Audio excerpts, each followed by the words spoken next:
Good morning. Let's try that one more time. Big crowd here. Good morning. Much, much better. The hour of convening has arrived and the Senate will now come to order. At this time, I'd like to ask that all unauthorized persons exit the chamber. Chair would like to recognize the legendary, the powerful, and the sometimes wise senator from the 53rd. President, my mic's not on yet, or is it? It is. It's good to be with you. It's a glorious day. The men and women here in the state Senate are fighting for the people they represent, and we're glad to be here in your honor. Moment in history, 1966, very important moment. Batman aired on ABC, Adam West and Burt Ward. Those are monumental moments. Jimmy Carter was inaugurated as governor on this date a long time ago. And the member from the 7th just planted his first peanut and become a peanut farmer. The journal's been read and found to be correct, Mr. President. You continue to live up the reputation that I described. Is there objection to dispensing with the reading of the journal? Chair hears none. The reading of the journal is dispensed with. Is there objection to the confirmation of the journal? The chair hears none, and the journal is confirmed. All senators who have bills or resolutions, please bring them to the Secretary's desk at this time. Mr. Secretary, will you read a message from the House? The following message was received from the House through Mr. Riley, the clerk thereof. Mr. President, the House has adopted by the requisite constitutional majority the following resolutions of the House and Senate. House Resolution 6 by Representative Burns of the 159th, a resolution to notify the Senate that the House of Representatives have convened and for other purposes. That completes the order, Mr. President. Thank you. Mr. Secretary, first reading of Senate bills and resolutions, please. Senate Bill Number 1 by Senators Burke of the 11th and others, a bill to be entitled an act to amend Code Section 31-53-40 of the Official Code of Georgia annotated relating to definitions relative to the Georgia All-Payer Claims Database so as to provide that entities... Finance. Senate Resolution Number 5 by Senators Butler of the 55th and others, a resolution condemning the disgraceful actions of right-wing violence and Rules. sedation. That completes the order, Mr. President.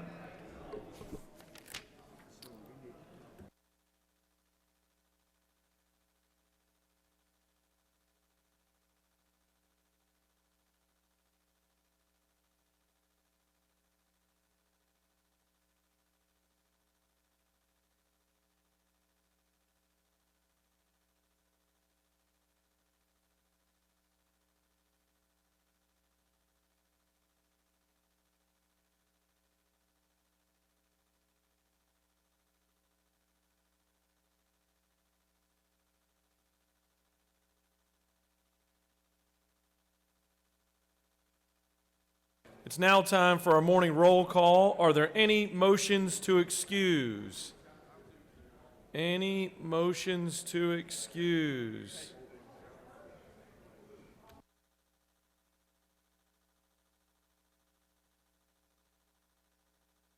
For what purpose does the majority whip rise?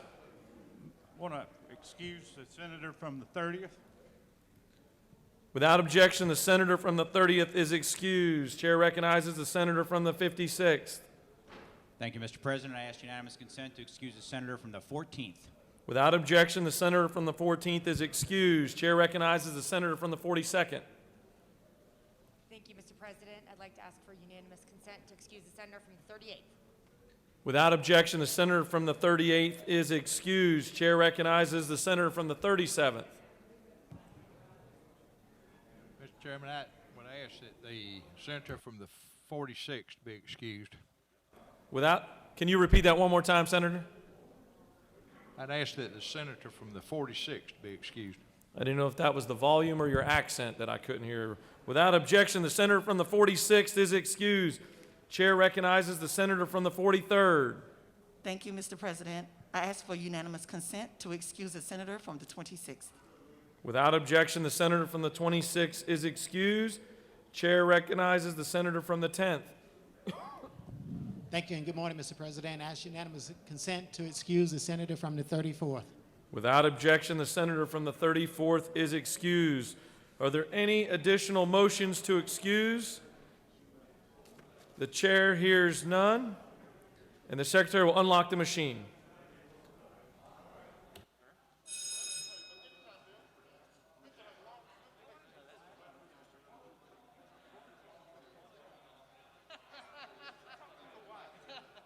That's funny.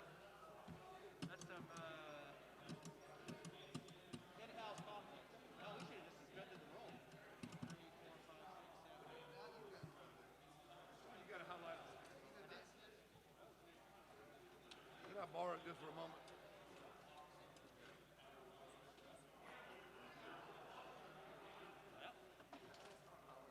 I lied, Butch. I did have That's one. all right. I bet they got one out of here.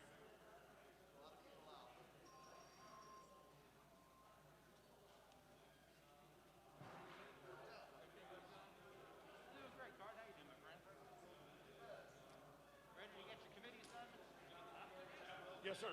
Yes, sir. You ready? Not today.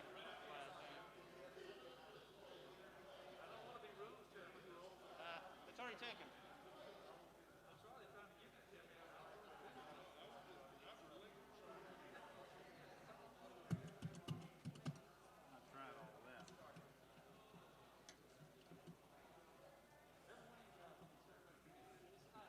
Have all senators voted? Have all senators voted their attendance?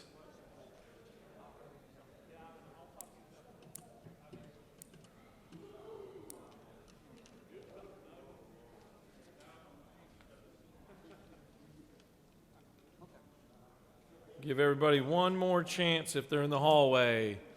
Have all senators voted their attendance?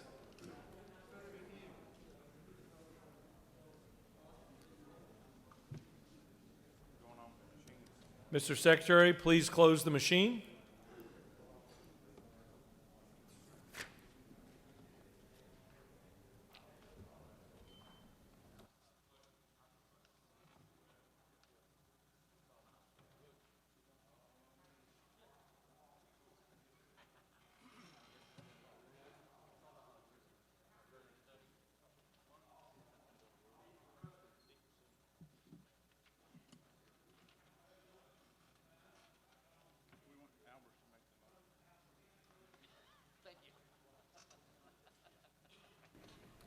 All right, it's now time for our Pledge of Allegiance and our chaplain of the day. And I'd like to call upon our pro tem to lead us in our pledge and introduce our pastor. Thank you, Mr. President. Pledge allegiance. Pledge allegiance to the flag of the United States of America and to the republic which stands, one nation, under God, indivisible, with liberty and justice for all. And the Georgia flag. I pledge allegiance to the Georgia flag and the principles for which it stands, wisdom, justice, and moderation.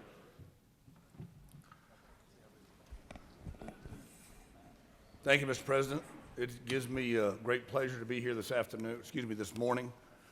And when I was notified that I had the opportunity to have the pastor of the day, chaplain of the day, on day 2, I thought of what's going on in our world right now, and with COVID issues, with social issues, with legislative issues, with governmental issues, and I thought about how fractured our society appears on its surface, and I think it's on its surface.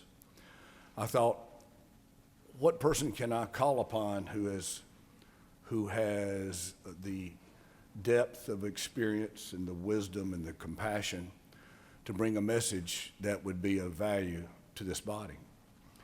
And actually, I thought about it through the day, and I think I'll call Eddie Staub. I told my wife, I said, I'm going to call Eddie Staub and ask him to be the chaplain. And Teresa agreed that was a great idea. So I don't know, about midnight or 1 in the morning, I think I texted him, which is when I have to do my best thinking, in the middle of the night. But Eddie is a individual who has had an immeasurable impact on thousands of families and millions of people. Literally on the back of a napkin in a McDonald's fast food restaurant, he started sketching out what he would one day would become Eagle Ranch. And Eagle Ranch was at first a faith home for boys located in Flowery Branch, and he literally started it from scratch. And today it's approaching a $5 million annual budget, over 300 acres, multiple residential homes, multiple families within those homes. And it started out as a boys' home, and then in 2001 they began accepting girls. And the children that Eddie ministers to and helps heal, he helps them heal from a spiritual basis and a emotional basis, a psychological basis, and a community basis, to be meaningful members of society. And the effect that he's had on our community, our state, and our society is profound. He is a man of great wisdom. He is a man of keen intellect. He's a man of deep intelligence. And he is a man of compassion. And I think compassion is something that's important in our world today. So without further ado, I would like to welcome my good friend and an individual that I hope you'll take a chance to meet while he's here, Mr. Eddie Staub.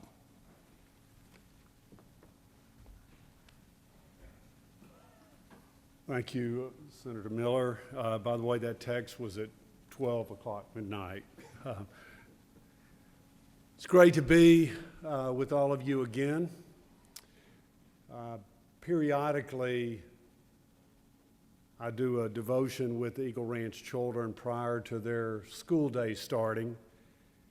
And recently I shared an illustration that someone shared with me many years ago. Some of you, this will resonate with some of you, but I think it illustrates a point that's especially appropriate for this time.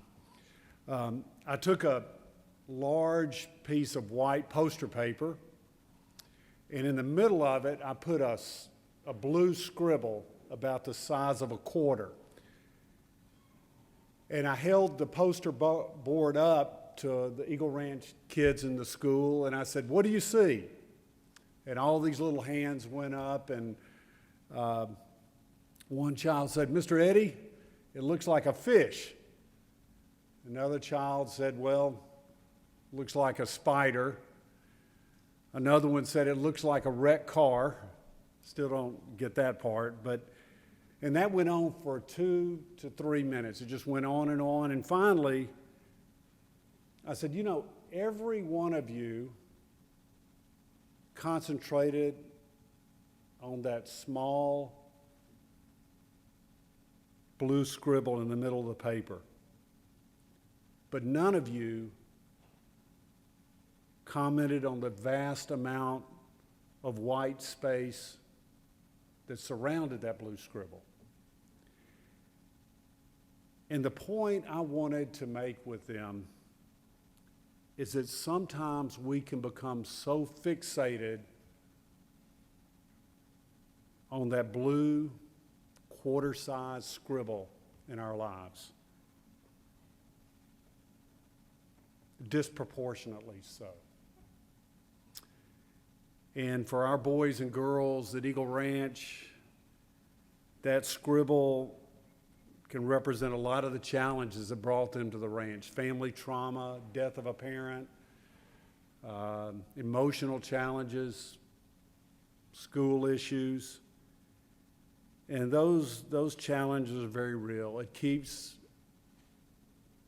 our children up at night. They ruminate on it. But the danger becomes when that fixation on that blue scribble takes on a life of its own.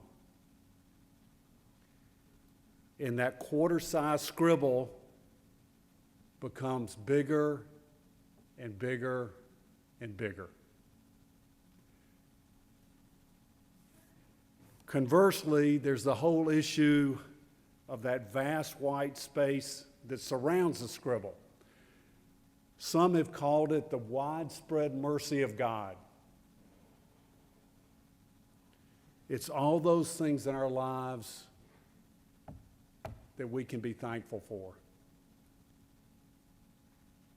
And I believe through experience at Eagle Ranch and in my own life that a grateful heart is a key to keeping that scribble, those frustrations in its proper perspective. And when we're able to do that, those challenges that the scribble represents become an opportunity for growth. And I have seen time and time again that the boys and girls of Eagle Ranch who've been able to move toward a heart of gratitude, they've been able to move toward healing.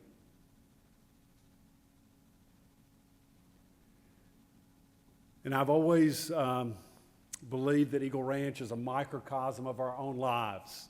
We're just a little more sophisticated and measured the way we process. But it's no different.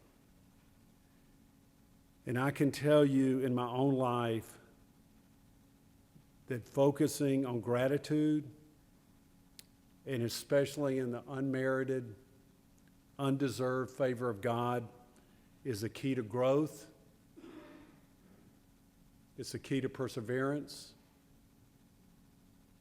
And it's a key to hope. There was a verse that was written thousands of years ago in a completely different part of the world.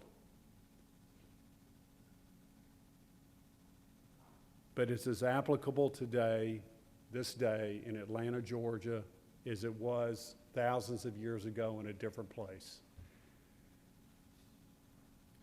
And it's from 1 Chronicles. It's very simple.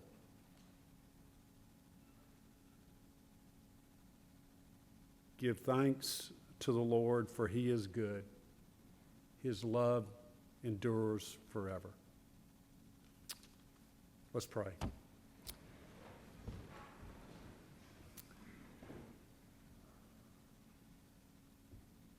Father, I thank you for the men and women who have gathered in this chamber to serve the people of our state.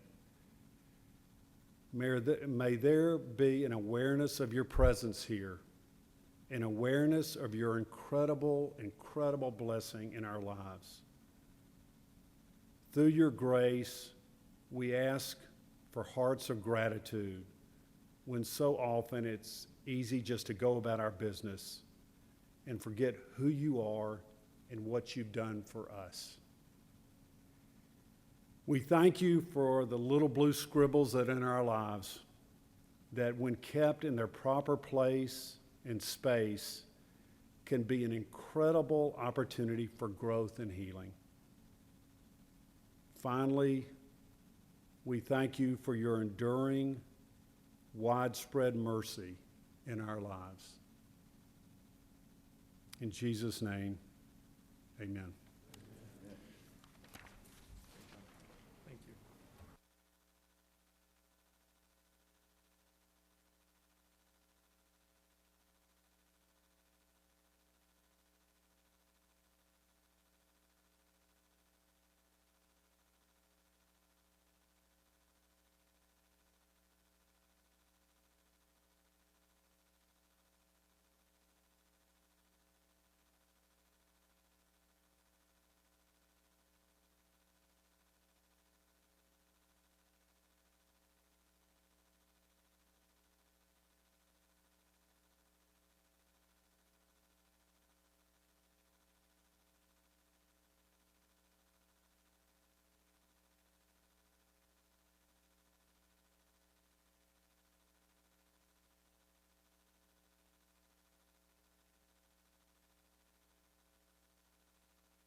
Senate will come back to order.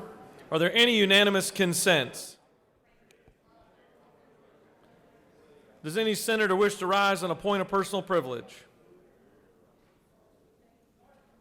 Chair recognizes the senator from the 2nd for a point of personal privilege.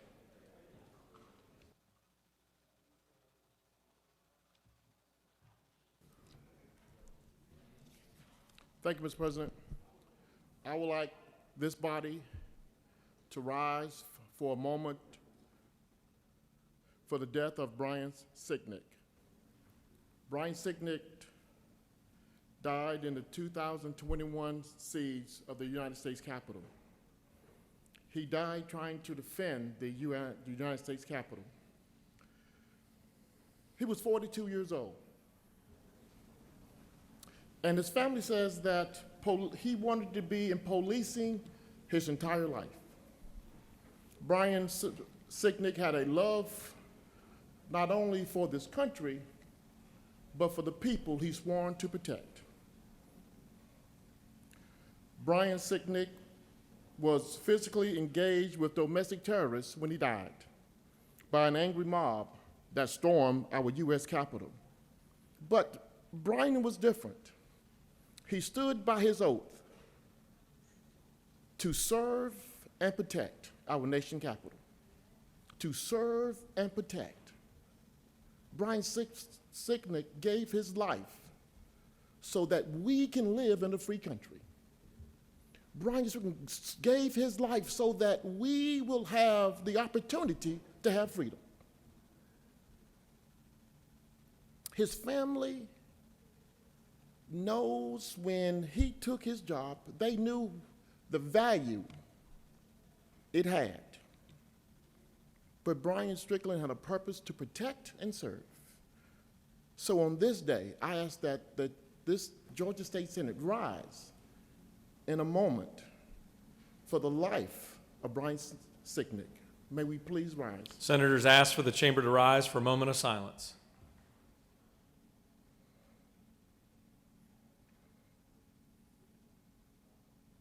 Thank you.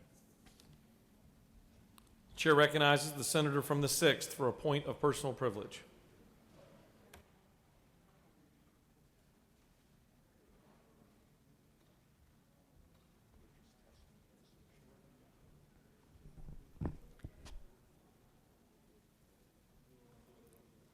Thank you, Mr. President. You know, last January, the beginning of the 2020 legislative session, I am confident that no one in this chamber could have foreseen the circumstances that our state and country would encounter, that Georgians would encounter. Circumstances that no one in their wildest dreams could have foreseen. In 1 year, we have lost over 10,000 Georgians. Those are 10,000 people that people loved in this state. Probably people in this chamber have lost loved ones. 10,000. We could have never dreamed that so many would lose their jobs, their homes, their businesses, would lose their confidence in their elected officials and in their government. And never, never in my wildest dreams could I have imagined that coming into this legislative session, a year later, the biggest threat to this state and this country would not be the virus, would not be COVID-19. The biggest threat actually was coming from within, from the White House, from the halls of Congress, from this chamber. Members of this body aided and abetted the spread of information. They gave oxygen to a lie. Live streaming on OAN and Newsmax. Live streaming from the 4th floor of this building. Not once did we do this and learn our lesson, but twice. Even after other senators received death threats and became the subject of the craziest conspiracy theory I've ever seen. Apparently, me and another senator were in Pennsylvania on Election Day counting votes up there. Yeah. Death threats, y'all. That's after the first hearing. But there was a second.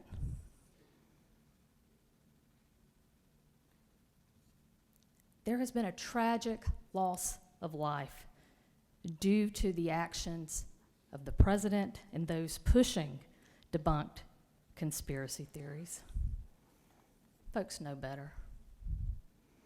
You know, words are powerful, especially when they come from those elected to represent the people. Those with official titles, those with power, and lies have consequences. Consequences that culminated in violence and death in scenes that I could never have imagined that I would witness, and I'm sure y'all are in the same boat. And for what? Well, I'll tell you what it wasn't. It wasn't done consistent with our Constitution or any of the ideals we have sworn to defend and uphold, or with truth or justice. None of that. It was done in service to a man, flesh and blood, just like any of us, who has somehow made grown men, good men, smart men, turn their back on their obligations and their country and their state. For what?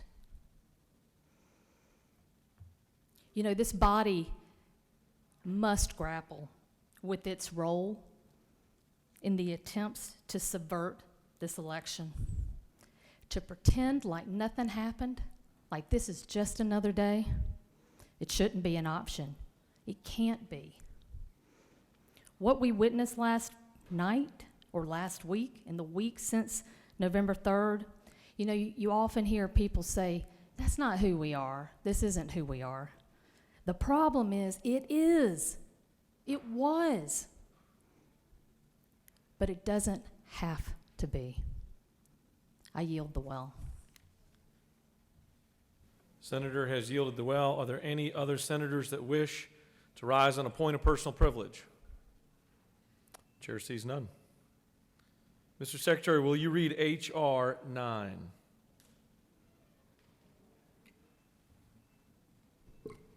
House Resolution Number 9, a resolution calling a joint session of the House of Representatives and the Senate for the purpose of hearing a message from the governor, inviting the justices of the Supreme Court and the judges of the Court of Appeals to be present at the joint session and for other purposes. This completes the order, Mr. President. Chair recognizes the Majority Whip to speak to H.R. 9.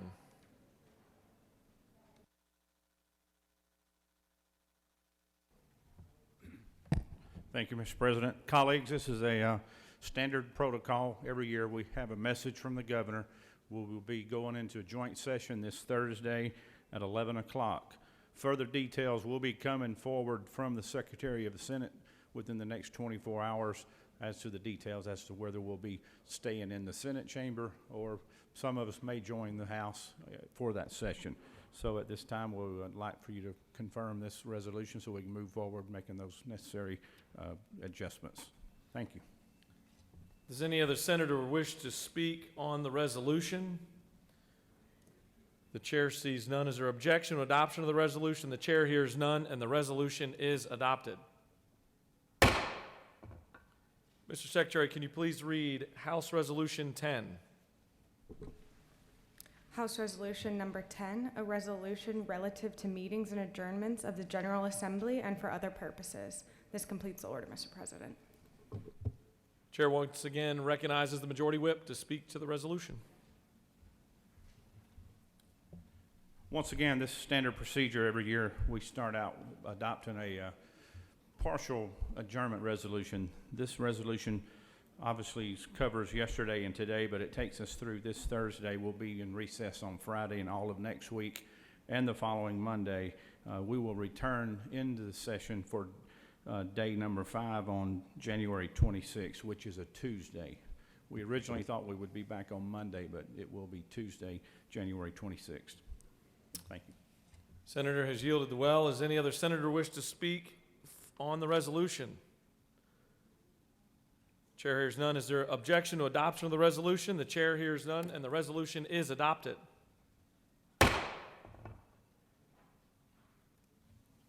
Are there any motions to withdraw and commit?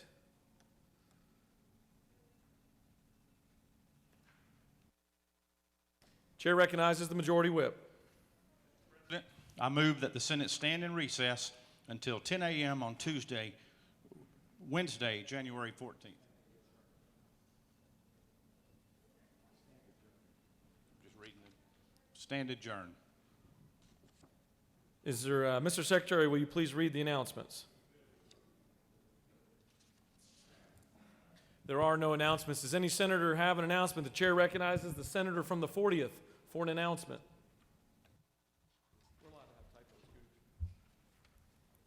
Good morning. The Women's Legislative Caucus will meet at noon in room 216 of the Capitol.